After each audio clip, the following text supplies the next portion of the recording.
an salala kun taba ganin gidan da aka yi aure kuma aka saki amaryan uwar gidan tana nan? Kun taba gani?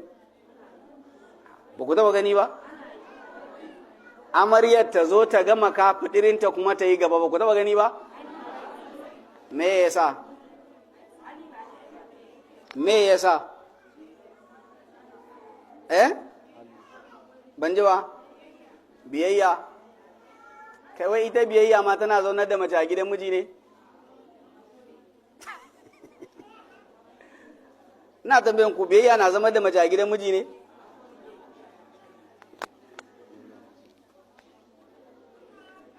Ku tsaya ku ji, biyayya daban, hali na gari daban. Kuna fahimta? Abinda ake so kowace mace ta ɗauka, shi yasa ina ganin akwai wani littafi zan dinga karanta shi kullum kafin in zo tafsirin ku da safe. Saboda ya ba mata shawarwari mafi tsada da ya kamata a gaya musu a duniya. An kana karanta irin wannan littattafan ne za a gane biyayya daban, hali na gari kuma ba daban. To galibi matan da koga sun zauna a gidaje halayensu ne suke zaunar da su. Halayya ce take zaunar da mutum da mutane. Ba wai sai gidan miji ba. Kawai yanzu ni da afakalla in ɗaya mu bai da hali mai kyau ba za mu iya zama tare ba. Kin fahimta? Mahaifiyarki da kika ga kuna samun matsala da ita a cikin gida ko makota, ba duk ana samu ba? Ai za wata mata ba ta faɗa da mijinta, da makota take faɗa. Ko? Wata kuma za ga uwa ce amma da 'ya'yanta kawai take faɗa. Na taɓa yi ma wata mata sulhu, wata mata ce mai kuɗi, kuma 'yarta ma babbar mace ce, 'yarta ta ma principal ce a wata makaranta, amma sun yi shekara 2 ba sa magana da 'yar da uwar.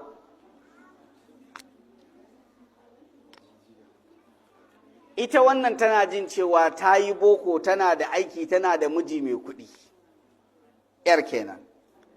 Ita kuma uwar tana jin cewa duk abin da ta ga dama ta sa 'yarta ko a gidan miji ko a gida dole sai ta yi.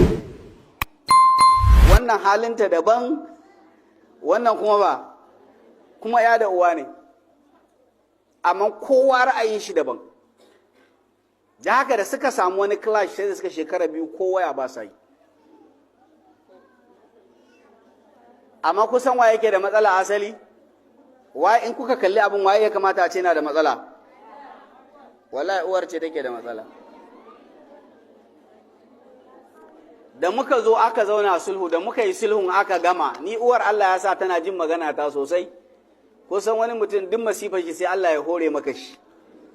Da na yi musu sulhu da muka fito sai babban ɗanta namiji ya ce min, wai malam da Allah wani asiri kai wa mama? Na ce mai wallahi ba asiri ba ne, ya zan yi mata, ya zan yi wa mamanka asiri kuwa? Sai ya ce to bari in gaya ma mama ko da babanta ba za su iya zama wata ɗaya ba su yi faɗa ba. Wannan ɗanta ne yake bani labari, kuna fahimta? Ya ce mu ma abin da ya sa kaga muna ɗan zama da ita lafiya. Na farko mun yi nisa da ita. Na biyu kuma duk abin da ta ce ko dadai ne ko ba dadai ba ne dadai ne. Kuna fahimta? To kun ga fa wannan uwarsu ce amma sun san ɗabi'ar ta ba ta da me? Ba ta da kyau. Aka ce ko ubanta da ya haife ta. Da ya faɗa min wannan maganan wata rana mun zo muna magana da ita, ta ce min wane, ta ce ka san wani abu, ta ce kana ban mamaki. Kai ba mu taɓa yin rigima da kai ba, ko na ce madajiya ba mu taɓa yin rigima ba. Ta ce to wallahi ubana wane da ya haife ni ban san sau nawa muka yi faɗa da shi. Ta ce ita babu wanda ba ta faɗa da shi a duniya. Kuma ta ce galibi in ka ga na yi faɗa akan wayan nan ne.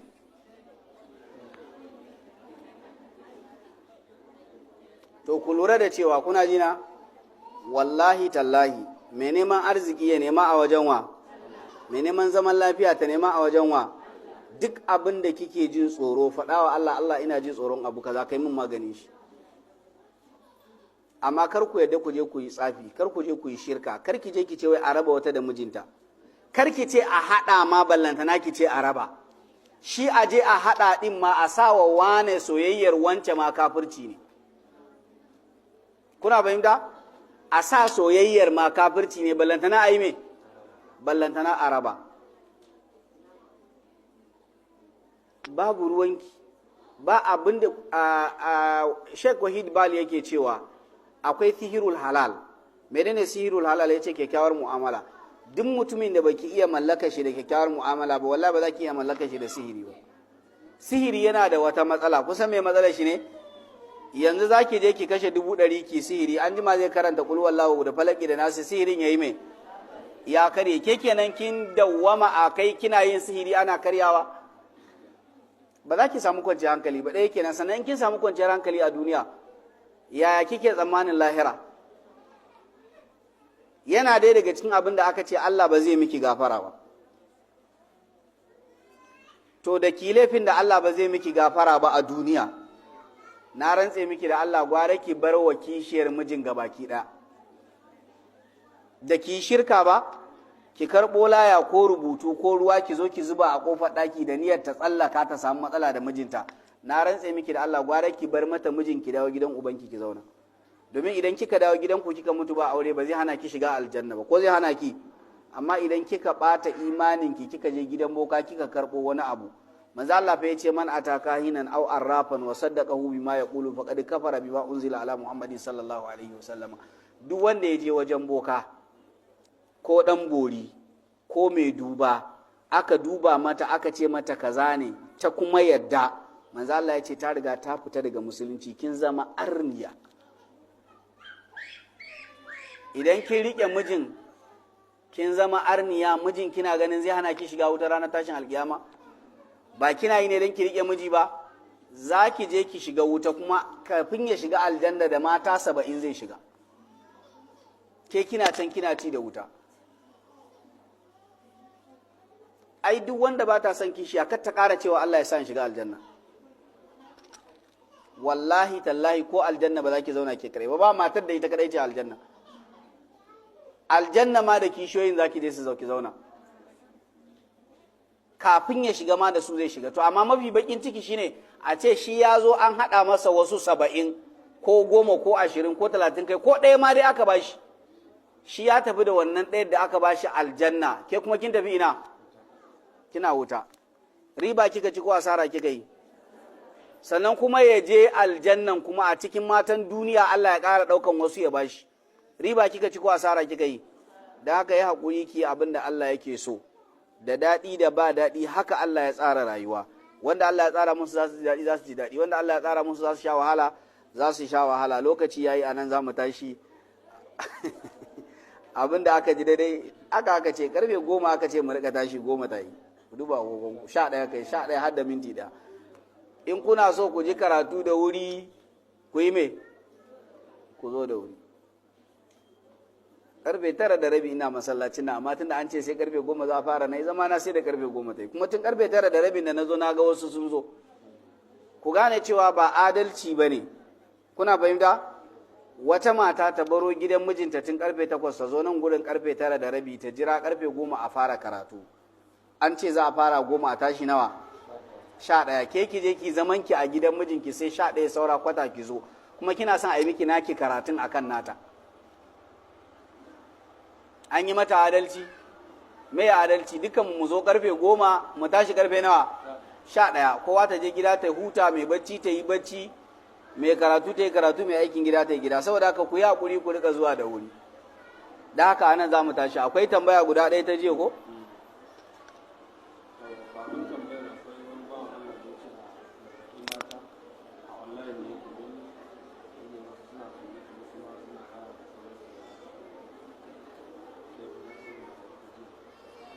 Kun ji abin da Afakalla yake cewa? Ya ce wani ya rubuto online a cikin masu kallonmu daga nesa kenan, cewa da Allah a gargaɗi mata suna yin karatu, ana karatun ana jiyo surutunku. Ɗaya kenan ko? Sannan kuma wasu ma har suna yin waya, haka shi wanda ya rubuto. Gaskiya ya faɗa, yau da safe ina buɗe karatun a waya, sai mata ta ce, amma karatun mata ne ko na ce? Ta ce, na ji hayaniya. Ku inda aka bude karatun maza, ku je ku bude a shafin ku gani, ki je ki bude a Jibuis Garki ki gani, da kin ji hayaya wannan karatun ne na safe, da kin ji shiru na suwaye na ku kuke creating background da kanku, da an bude kawai an san suwaye ake wa karatu. kuma duk inda ake mata karatu haka ne, saboda haka yayi haƙuri, gargaɗi dai ku daina, kun ji? Amma ba za su daina ba, mata an suka haɗu dole ne sai sun yi hira. Allah ya sa mu dace, yayi haƙuri, an gaya musu amma ba za su daina ba.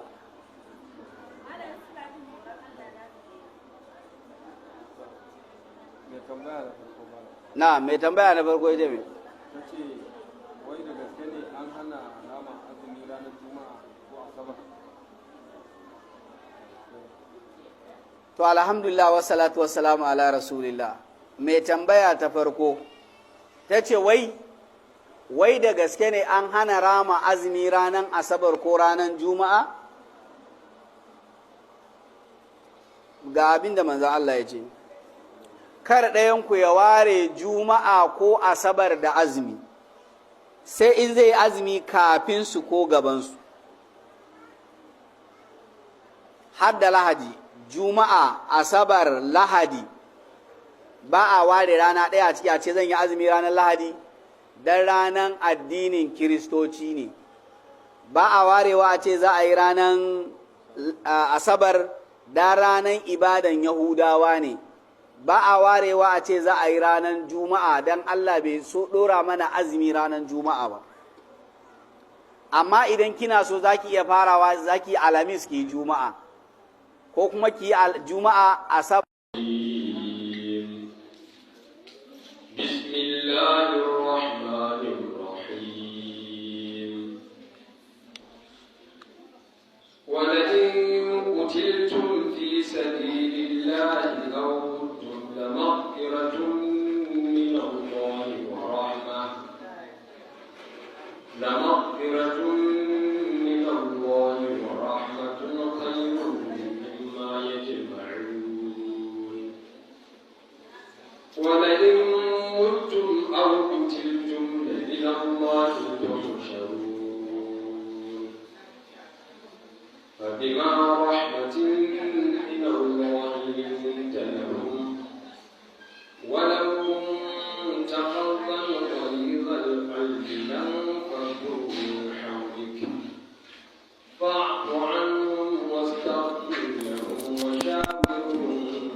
أعوذ بالله السميع العليم من الشيطان الرجيم.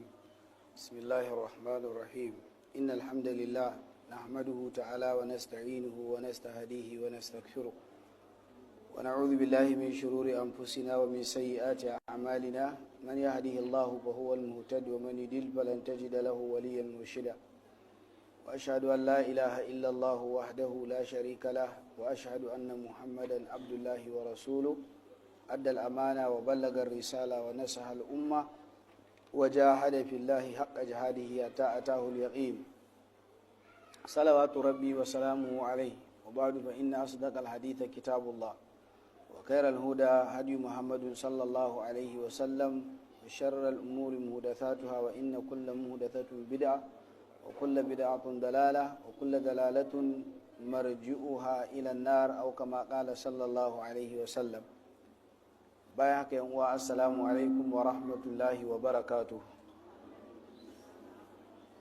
Barkanmu da wannan safiya ta uku a cikin watan Ramadan, hijirar manzon Allah sallallahu alaihi wasallam shekara 1446, kuma ita ce safiya ta uku har yanzu a cikin watan uku miladiya shekara 2025 a wannan masallaci mai albarka, masallacin abu zar al-gifari wanda ke nan garki